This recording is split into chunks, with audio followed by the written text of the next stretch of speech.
again. Hello, Monday. Brand new star. Something else going on. Hey, hello, everybody. Welcome back to another fun and exciting episode of Monday Mix-Up. I'm Dustin. And I'm Rosie. And you guys already know this guy. This is Mr. David Schively. Hello! We have a guest today. We are so excited to bring you a guest. You should have heard the comments and the conversations before we even pushed record.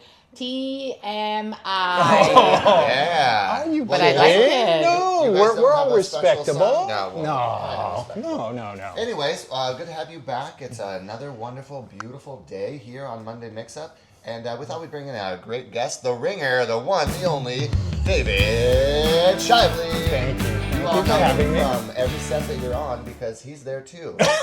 And you also know him from all the great photos that you have of yourself on set because he takes all of those. I tried to do my best and represent my people. He is. He's always...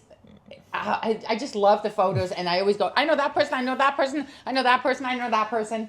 Yeah, it's guaranteed good shots of yourself with David if you are on a set with David. So, David, we're excited to have you here in our studios at Monday Mix-Up. It's wonderful to have you, and we have a few questions for you. Are you ready? You may ask. Okay. Woo! Should I fire away? How did you get started? Oh my goodness. So it was a bucket list item for me to be on film or TV because I used to work in the IT profession. In fact, I was doing a lot of that for 35 years. Oh my God, I'm that old. Yeah. You look beautiful. Advanced, Handsome as ever. advanced youth. Advanced youth. But I went to this open casting call for Big Little Lies season 2, and I got to just be a background extra, but I learned so much. I met so many great people, and it really is about how you feel about being on set. You learn about this camaraderie that people have, especially here in the Bay Area. How, we support each other. Yes. So many people gave me such good advice about where to go, what to do.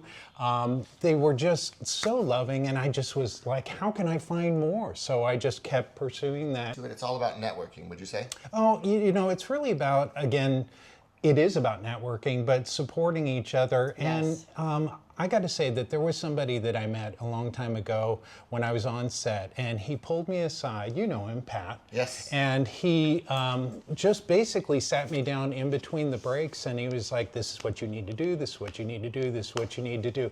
He was such a good mentor and giving me information, and I really wanted to pay that forward because it was so good for me that, I did that with Dustin along the way. What was Pat's last name? Stanley. Pat Stanley. Pat Stanley. I just want to give him a shout out when we're done with this because I think that's important. If he stayed with you this long and you still remember him remember, I think we should give him a shout out. What do you think? Pat Stanley. Yay.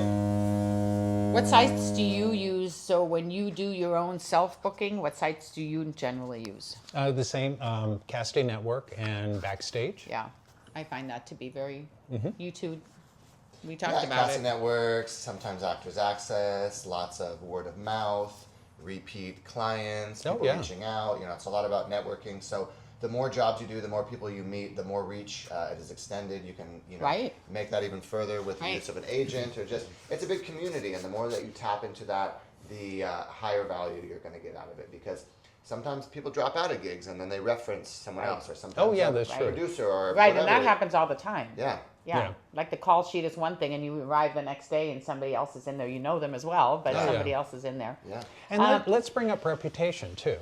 So yeah, that's important. Being on set, being on time, in fact, being early, being prepared, having, just if you show up, you're good to work with. You have, all your wardrobe. You have your, your lines if you have lines. Just if you're prepared and there, and people start to like you, they will book you, and you get word of mouth about your reputation, and that you want to be on set with, or people want to have you on set. Some of the best advice I ever got was be easy to work with. Yes, and one of my what I do myself is when I go and work on set somewhere, that's their house. Yeah. Oh yeah. I'm just a guest. Yeah. I would never act as if I am able to say things or change things or whatever. I can suggest, but it's their house, and Oh, you yeah. have to really be very respectful of that. Well, and you notice that the people that are not respectful, you don't see them on set as much. No. You might see someone on set and they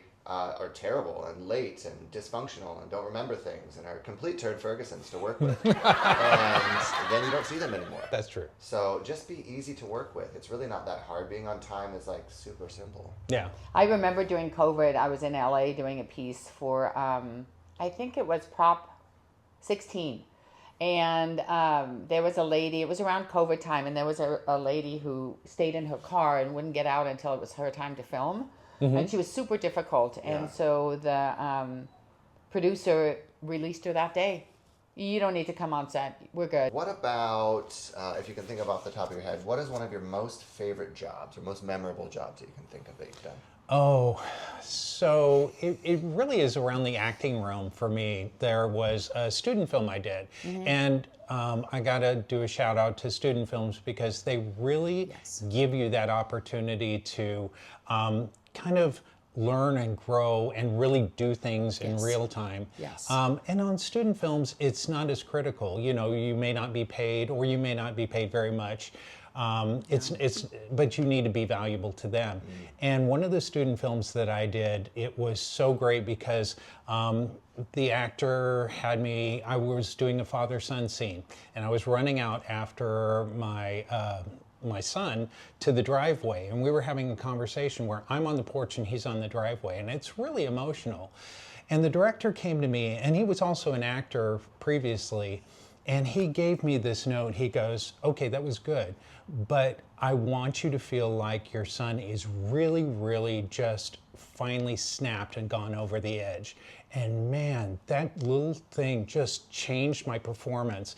And when I did it again, I know you could see everything in my eyes, just like feeling that whole thing. So, you know, I love those opportunities. And that was one of my favorite things to experience, you know, being a new actor. And that piece of advice, that little bit of coaching or correction, you can use that forever. Oh, every time. Yeah. You know, you should be flexible because that's going to happen, especially, you know, on bigger films.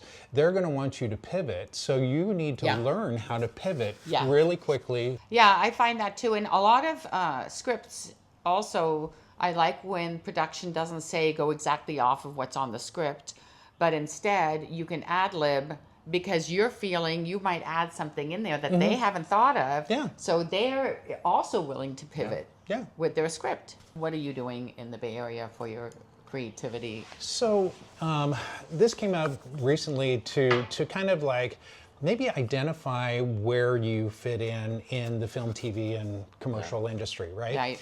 And really somebody said to me at one point, they said, you really are a commercial actor. And I was like, oh, okay. And I just, it didn't register. It took me a full year before I realized that I am more of a commercial actor. But I show up better, you know, doing those commercial pieces. Yeah. So it may be that I am going to head more towards that, still do acting, but I know where my bread and butter is, and I know who I am. Well, acting takes many forms. You know, commercial acting is inside acting. You know, you have film and television acting. You have, you know, voiceover. There's many different ways Aspects. to, you know, train your acting genes. Yes. Yeah, really good. Well, that's nice to know. Yeah. Yeah. And it's good to like be in a lane that you feel comfortable in, that you look good in, that you can show up and like do the work really, really easily. It comes off really natural. What advice do you have to give to somebody, I would say, somebody brand new, 2026, they decided, you know, I kind of want to dabble in this. What advice would you give? Really, it's you know, you do have to get your stuff together, you know, have your headshots, and just start. It really is like applying for jobs. You have to look at what's there. Are you in this age range? And you can go a little farther out than that. Because, I know I do. Yeah, you know, we do. I'm older, Younger. but yeah, I can still look like, you know, somebody's dad or somebody's grandpa. So, you know, I've been able to do that. Cougar! Sorry. But it's really, like just putting yourself out there and then getting more and more and more work. You're going to be recognized for you.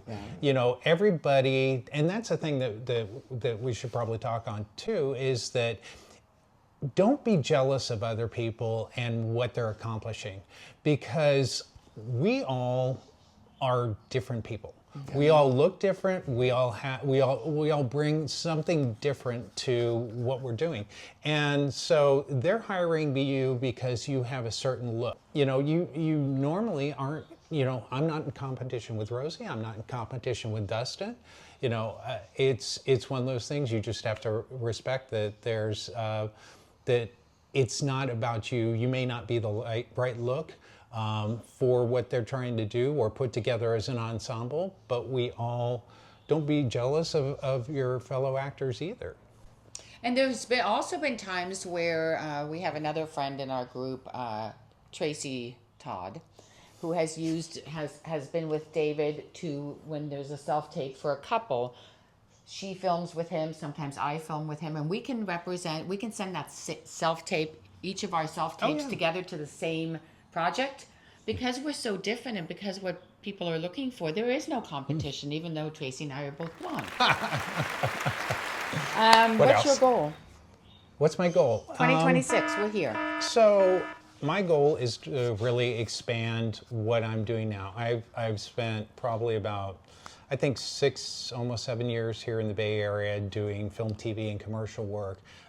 It's been a very successful ride for me, and I'm very blessed and grateful. I'm not, I don't take it as my talent as much as, people have been so good to me and giving me roles and believing in me, and now I really want to expand that. Yeah. So I'm hoping to kind of push out of just being in the Bay Area and do more work. And I have this big, lofty goal of, wouldn't it be fun to be on set in all the major places where they do film work? So New York, Toronto, Chicago, LA, anywhere that they do. And even to be on a film set, I guess that's kind of it's just a lofty goal. Even if I was in background, then I could say I've been on Law and Order in New York, or, Chicago Fire in Chicago. It would be something like that. Yeah. So I'm really going to push myself. And now that I'm on this tape, I now have to commit to it. So, oh my God. Yeah, it's official now. You all heard it here first. Here. Yeah. David's new goals for 2026. Yep. Cool, man. I have one last question for you. Okay. And what is the best piece of advice that someone gave you? We heard that the best piece of advice you would give somebody, but what's the best piece of advice that someone's given you that has helped kind of open more doors or give you more possibilities? Oh, jeez. It's a good thing. I get, really, I think it's about my reputation. I think it's that I think both of you, oh my God. I think both of you know that I care about you a lot. Oh, yes. And that with my film family, they've always been there for me. Mm-hmm. And I always make sure that, when I'm on set, I meet new people. And if they're new, I try to, make sure that they get somewhere, that we all, have this kind of love, and respect for each other, and it's really been, something for me, especially since it's just me now in this world. But I have this great family. But you it's do. Not just you. You do. Got you, buddy. You do, and I feel the same way that you do. We do have a really nice active family that really cares and supports each other. Yeah. It's not just surface. No, it's not. Yeah. And honestly, it's not. But love you, David. I love you guys too. Love you. Yay. Thank you so much for tuning into this episode of Monday Mix-Up with Rosie and Dustin and David. We're so happy that David cried at the end because his best advice was keep in touch and stay in the family, because we're all here to support each other. Yeah. And if you want to be in this family too, just reach out. So we'll see you next time on Monday Mix-Up, and have a great week. Bye. Bye. Bye.